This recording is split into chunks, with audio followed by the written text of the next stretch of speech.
For 2 years now, ladies and gentlemen, production experts around the world have been talking about the opportunities and possibilities associated with the introduction of 5G. Now, this year, there will certainly be many 5G smartphones under the Christmas trees. But the true potential of the technology lies in its industrial application. Only of the people who certainly knows this best is Joe Wilke, head of Ericsson Center of Excellent Industry 5.0. I'll clear the space for your presentation. Set in motion by 5G, do you dare to stand still? Mr. Wilke, welcome.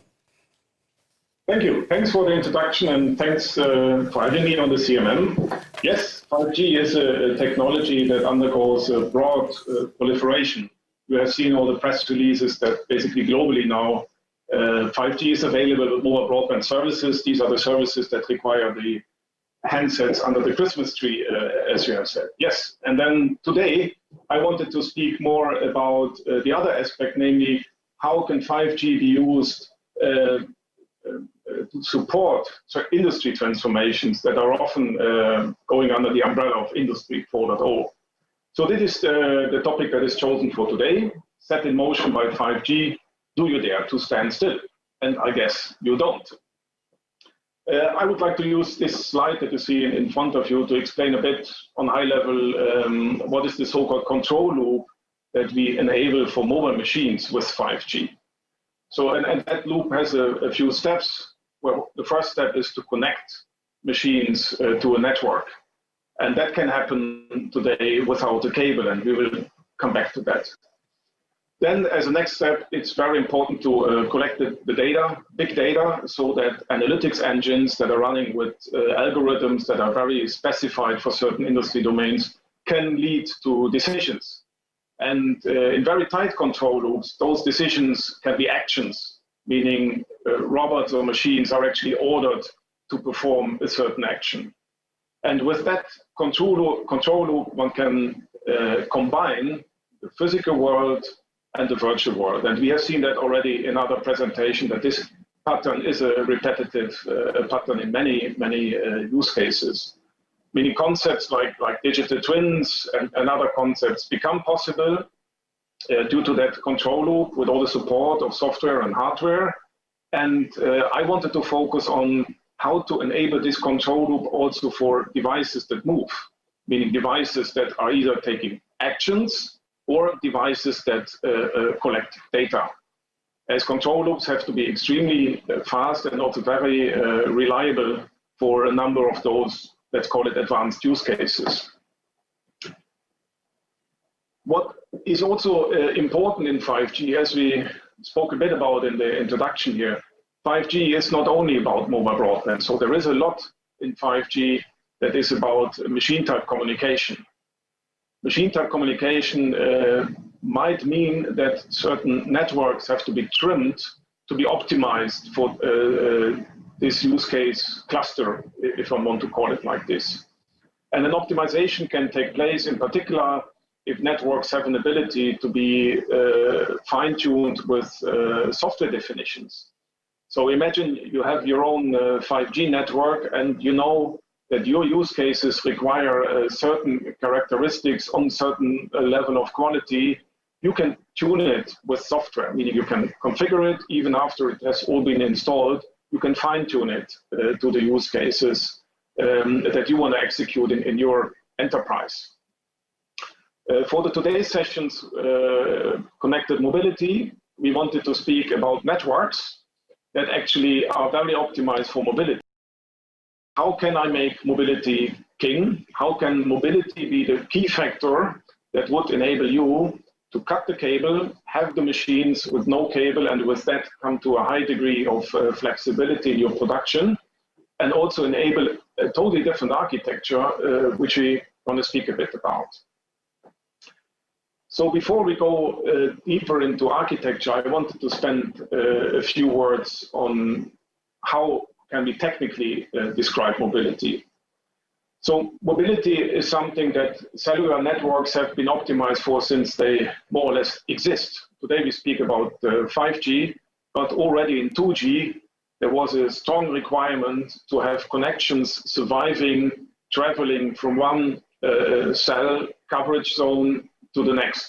That was meant for services like having phone calls in a car or even when walking, so that the phone call is kept even if you're moving. And that was 2G. Now in 5G, this is about machines moving. And the machine type communication has other requirements on the network than what mobile broadband like smartphones, terminals, etc. would have. However, certain key concepts that are very unique for cellular networks have been kept. And one key concept is that the network takes control over this, what we call the handover, meaning the traversing from an originating cell to a target cell. So that is a network controlled mechanism, even though that the devices are part of that algorithm. So the devices take measurements on the cell, the quality of the cell where they are currently in, and they also do measurements around, meaning they measure all the neighboring cells to basically upload this information to the intelligent engine in the network, which then can take the so-called handover decisions. So then the networks would order a terminal to move from one cell to the next. So this is the network, the principle of network control that happens during the handover with supportive data from the terminal, as the terminal knows best how the situation in terms of radio conditions is in the area where that terminal is currently roaming. So, and that means that also the terminal would like to optimize the conditions for itself, and that is very much supported by the network. And speaking about the generation shift between 2, 3, 4, and 5G, one very important thing is that for the machine type communication, we can not easily live with aspects like packet loss, etc. Meaning that even if a machine is moving from one cell to the next, there is actually no break in the communication. Meaning all the packets that are uploaded from the terminal to the network, they will be uploaded even during that, what we call the handover. And what that means is that 5G networks have an ability to serve robots, devices, machines, cars, whatsoever, from a network without any loss of information. And this is referred to as the 0% packet loss during the handover procedure.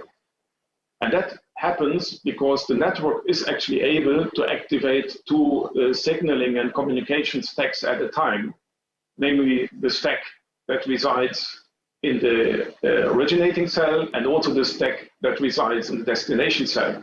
So both stacks are active at a time and do communicate with each other so that the packets can actually be sent to the right stack dependent on where exactly you are in the phase of handover.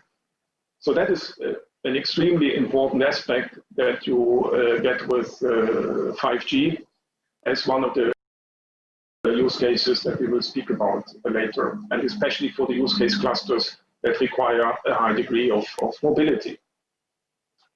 Number two is then that in that handover, there can be an interruption time in the communication, even though packets aren't lost, but there can be an interruption time. And also 5G comes there with a new, one could say, set of features that actually bring that interruption time to a very small amount of time towards, for example, 10 milliseconds. And this is, for example, the time that a human being could never actually measure or feel. And that is why machine type communication requires a lot of those features, and 5G has been invented to also implement all those features.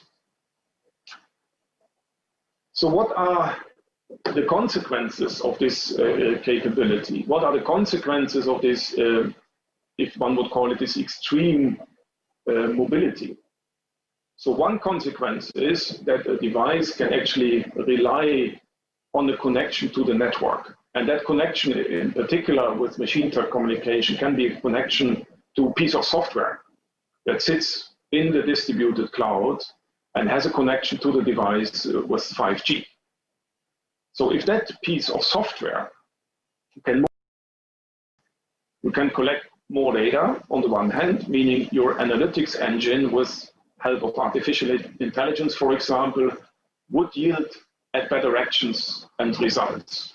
Meaning control stacks in the cloud have an advantage to improve the quality of the decisions that need to be taken. That's one thing. The other thing is that due to the fact that you can move software to the cloud, you become in a way more efficient, meaning things that need to reside today on individual devices don't have to reside there if you make full use of the mobility potential that comes with 5G.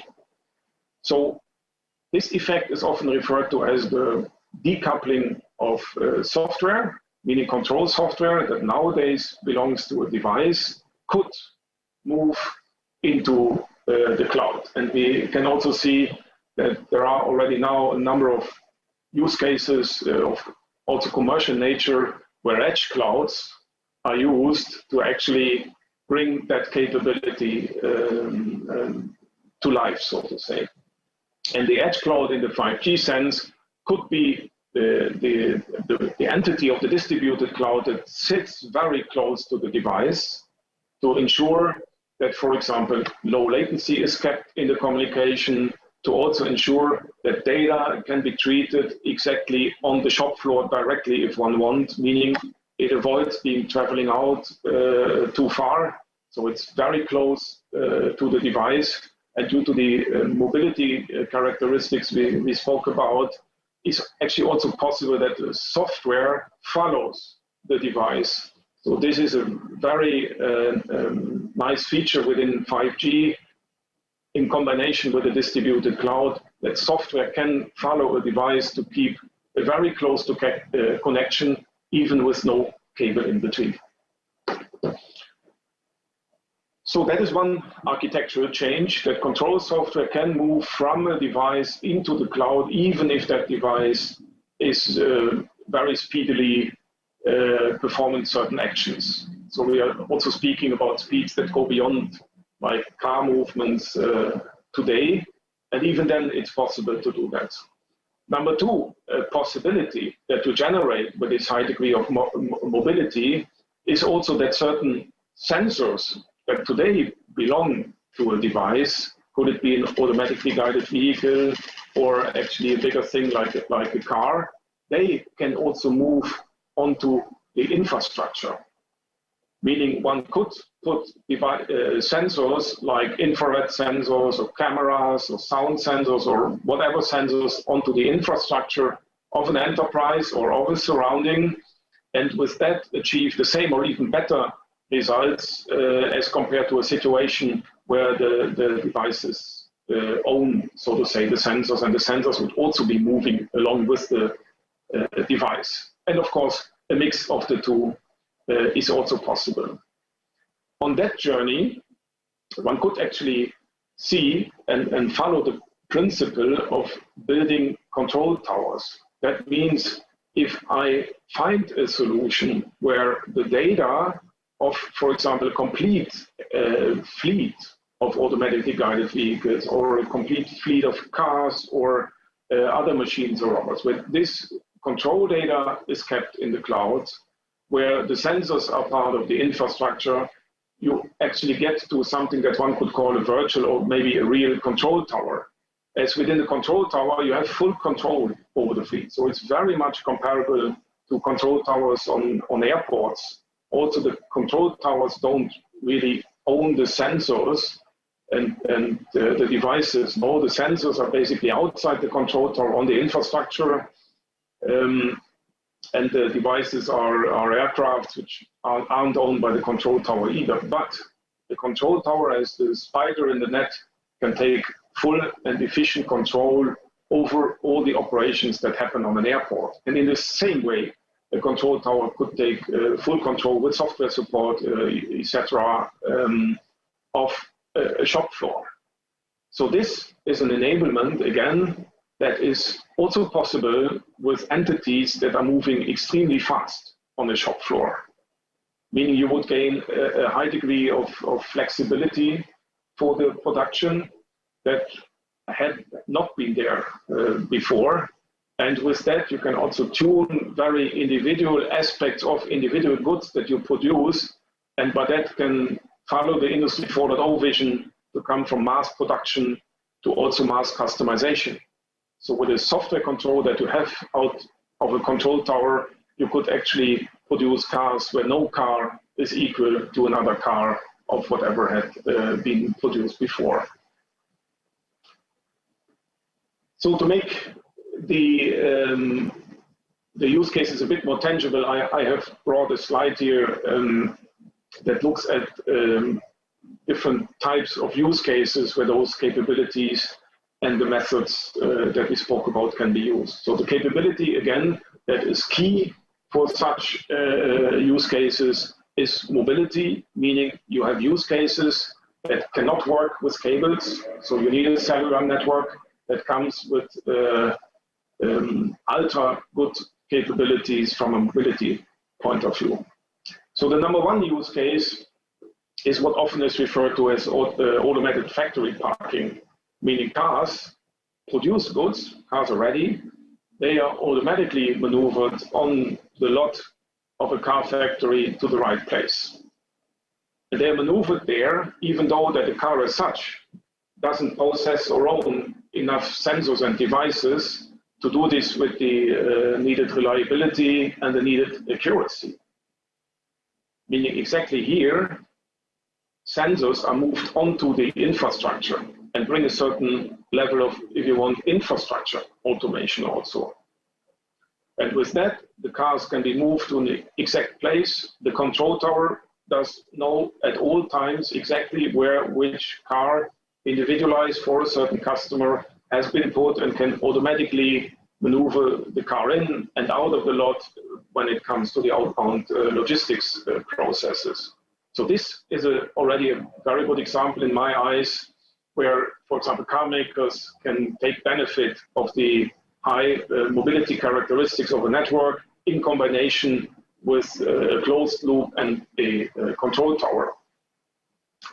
Second example here is not about the produced good, but this is about AGVs, automatically guided vehicles, or robots that do actually transport goods that are necessary for the production.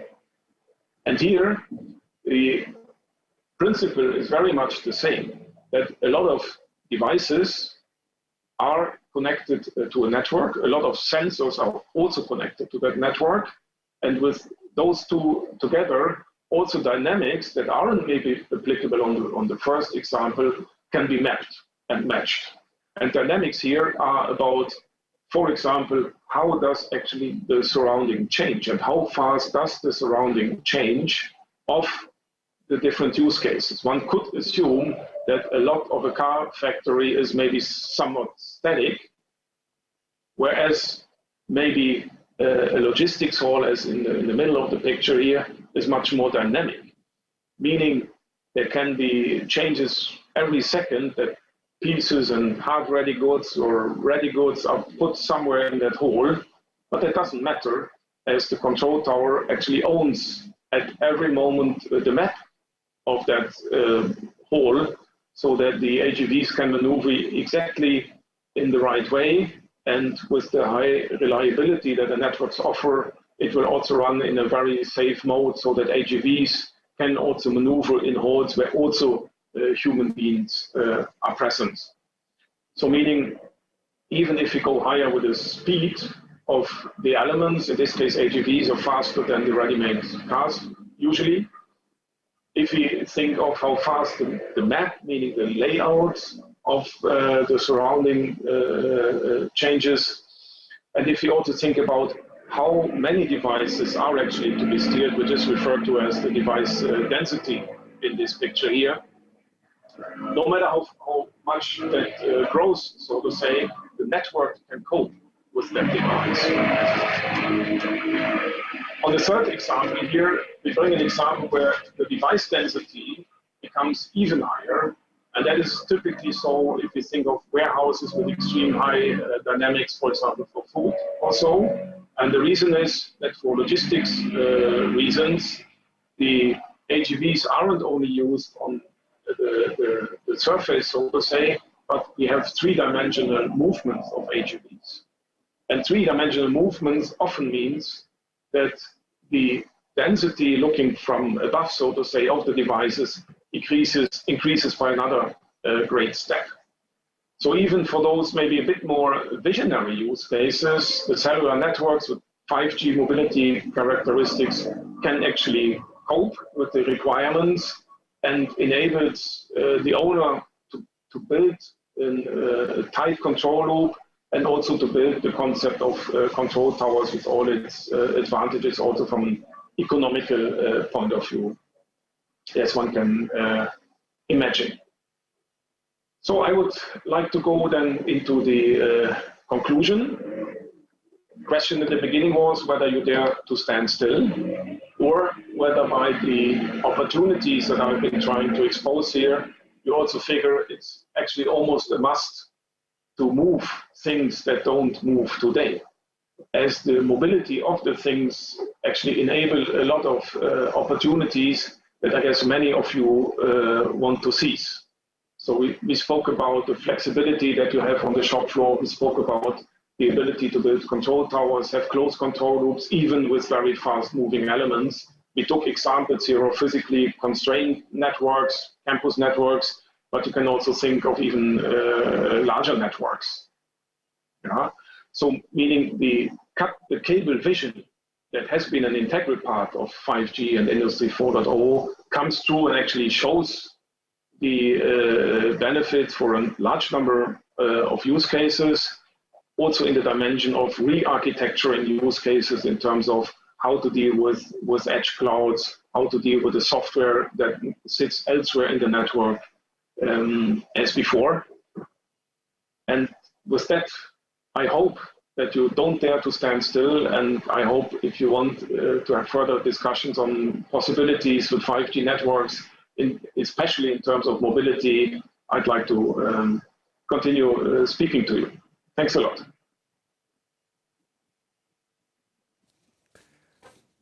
Thank you, Joe. Thanks a lot for your presentation. Let me ask one question. Your keynote has focused on 5G as the top of the wireless technologies for industrial connection. How do you see Wi-Fi, in particular Wi-Fi 6, in this context? Mm-hmm. So I would say like this, both 5G and also Wi-Fi 6 have made great improvements to each its preceding technologies. However, certain religions, one could almost say, between Wi-Fi and 5G are just different. Like today we spoke about mobility aspects and handovers, and there was the example of network-controlled handover. So this is, for example, a method that is usually not implemented on Wi-Fi. Also aspects that, for example, 5G technologies can work on a large number of frequency bands, which we haven't spoken about too much in the keynote here, but 5G can run on low, mid, and high bands, whereas Wi-Fi as such comes usually with mid-band technologies, meaning opportunities that come with lower bands in terms of greater reach, or with higher bands in terms of higher throughput. They can be mapped in the 5G technology based on the frequencies you are using actually on the campus or also on the public network. Wi-Fi is, of course, since decades also an integral part of IT solutions within offices and often also within production factories, etc. Meaning the knowledge about Wi-Fi is broader, I would say, than the knowledge on 5G. Meaning all that are very curious to learn more 5G, I would like to have follow-up discussions, as I think it's ultimately needed, of course, to understand the key differences between the two technologies to make the right choice, either dependent on an enterprise level or dependent actually on a use case level between the two technologies. Thank you for your answer, Joe.